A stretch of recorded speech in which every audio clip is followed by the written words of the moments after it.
วัสดีตอนเช้าจ้าไปใส่บาตรกันพี่น้องชุมชนบ้านดงเมืองนี่มาแล้วมาแ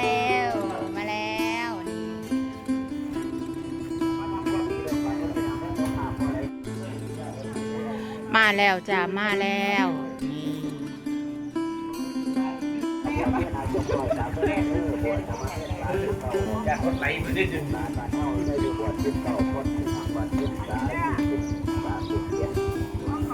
ใครว่าสวยๆหน่อยว่าซาด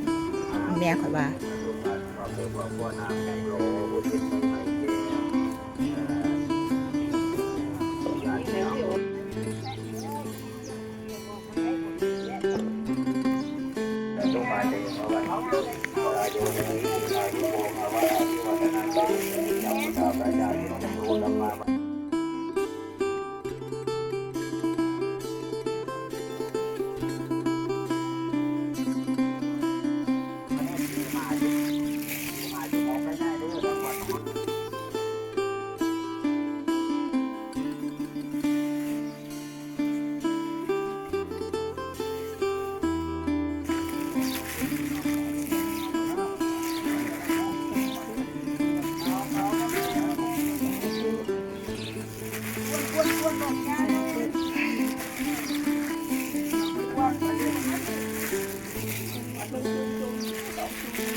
ปอตรงนี้มา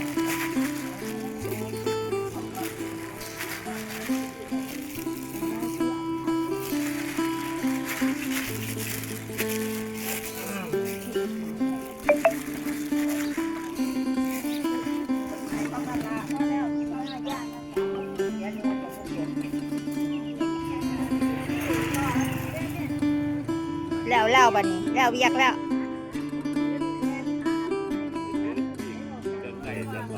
ได้ห่อเข่า